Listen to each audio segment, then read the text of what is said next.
Bonjour à tous et du coup bienvenue dans cette nouvelle vidéo sur le montage du kit Unlimited Power pour CB500. Donc j'avais promis la vidéo dès que je l'avais monté et c'est donc parti. Donc dans un premier temps, normal, on démonte tous les caches pour accéder à la boîte à air, enfin déjà au démontage du réservoir, puis du coup à la boîte à air et au carburateur. Donc on démonte une fois qu'on a tout libéré les boisseaux pour accéder au ressort que l'on devra changer.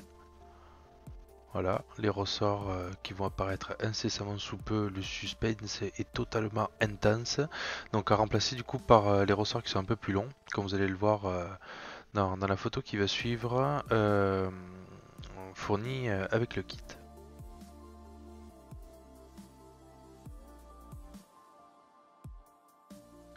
Par la suite, du coup, pour toujours un peu faciliter le montage, vu que sur nos CB c'est compliqué de démonter la boîte à air, on démonte toutes les pipes d'admission, donc vérifiez du coup si vous êtes bridé. Bon, pas en l'occurrence, moi c'est en démontant que je me suis rendu compte que je roulais sur la piste avec une moto bridée, parce que j'avais déjà jamais démonté mes pipes. Donc vous savez si c'est bridé pardon, s'il y a écrit 25 kW dessus, et si c'est pas bridé, il n'y a rien d'écrit sur les pipes d'admission. Et pensez à mettre du coup un chiffon pour éviter qu'il y ait des saloperies qui se mettent dans le moteur. Par la suite, on peut retirer sans avoir un téléphone à la main la boîte à air de la moto. Donc voici le carburateur démonté. Donc nous, on a un peu fait ça comme des manouches. Donc on a juste retourné le carburateur pour démonter les cuves. On n'a pas démonté le câble d'accélérateur ni le câble de starter parce que on se sentait pas de l'enlever et de ne pas arriver à le remettre. Donc voilà. Donc là, on démonte les cuves. Donc les cuves, ce sont les trois petites vis qui sont entourées. Donc là, bon, j'ai pu en entourer deux vu la posture de la photo. Donc pensez à vidanger les carburateurs avant. Sinon, vous allez mettre de l'essence partout. Pour vidanger les carbus, vous avez deux vis latérales, juste un petit quart de tour. D'ailleurs, là, on la voit au nord, là où il y a le pouce de Thomas qui retire la cuve pour accéder ensuite au gicleur de ralenti et au diffuseur. Voilà, donc le gicleur qui est entouré en rouge, le diffuseur en bleu. Voilà, donc ça c'est le diffuseur à remplacer par celui qui est fourni dans le kit. Donc ça se démonte assez facilement avec une clé de 8, donc à faire quand même avec précaution. Et ouais, bon, bien sûr toujours pareil, éviter de mettre des cochonneries dedans. Donc ensuite, si vous avez un étau, c'est plutôt mieux. Donc vous pouvez démonter le gicleur. Donc certains kits sont livrés avec des gicleurs de 50 et des gicleurs de 52.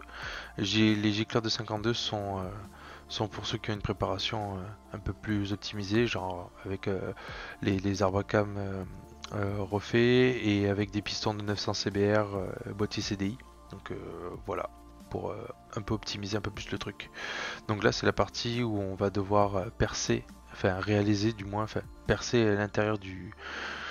Je ne sais plus comment s'appelle cette pièce, je suis fatigué, donc vraiment lubrifier, vraiment, parce que ça chauffe, et il faut pas l'abîmer parce qu'on en a qu'un, et on y va tout doucement, parce que ça se perce vraiment comme dans du beurre.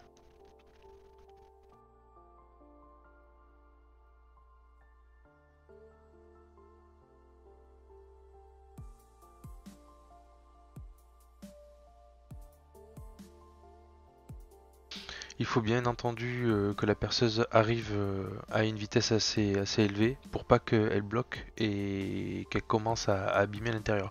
Il faut vraiment que le trou soit vraiment, on va dire, nickel, qui est pas vraiment, qui est pas d'accro dedans.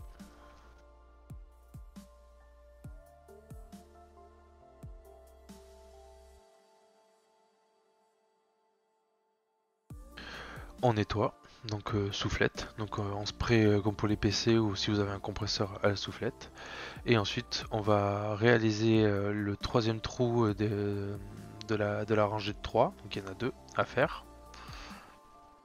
Puis effectuer le troisième trou sur les rangées où il y en a deux avec le fourré qui est fourni dans le kit. Donc nous on n'avait pas de lime pour faire un plat, donc c'est assez galère pour percer sur une surface arrondie. Donc pareil, perceuse lancée, on perce. Mais vraiment faites attention parce que là pareil ça se perce très vite et il faut éviter de transpercer pour éviter de faire des trous là où il faut pas garder. C'est assez facile de tordre le foret. Sur la fin on a tordu le foret donc vraiment lancez la perceuse. Si c'est une perceuse sans fil, et soyez sûr que la batterie soit chargée. Et si vous avez une lime, ce qui est conseillé c'est quand même de faire un plat comme ce qui est expliqué dans la notice. Donc cette opération est à réaliser sur les deux pièces hein, des deux carbus.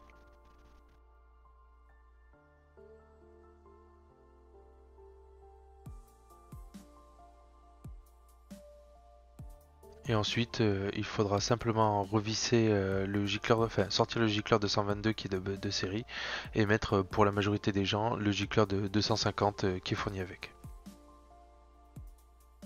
Donc voici les trous. Percé avec aucun professionnalisme. Donc on poursuit du coup avec le perçage de la boîte à air, donc un trou de 10 mm en bas et un trou de 18. Si vous n'avez pas de trou de 18, vous prenez le 10. Le trou de 10, vous tracez un trait à la règle et vous essayez de le faire de manière circulaire. On démonte du coup le filtre à air et le cache latéral pour pouvoir accueillir après une fois monté le filtre fourni dans le kit.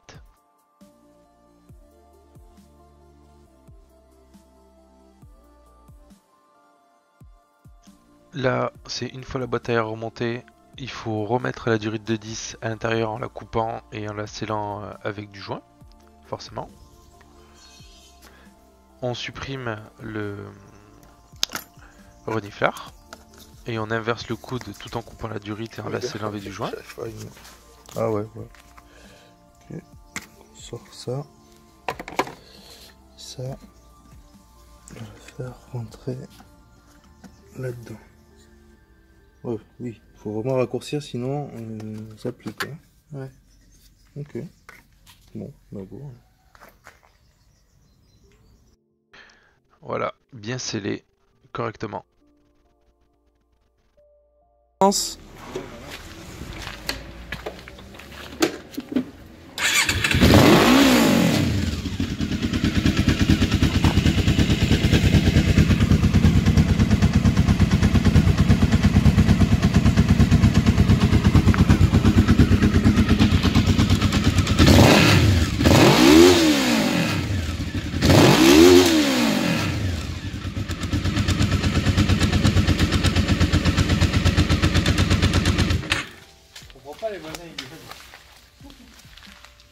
Donc pour le montage de la vidéo, j'ai quand même essayé de faire quelque chose d'assez succinct en essayant de résumer toutes les étapes. Forcément, c'est pas sorcier quand on a bien lu la notice et qu'on a un minimum de connaissances sur comment se profile la moto.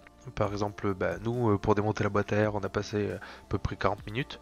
Là, pour la totalité du montage du kit, on a dû mettre 3h30, 4h. Parce qu'on est totalement des débutants dans ce domaine-là.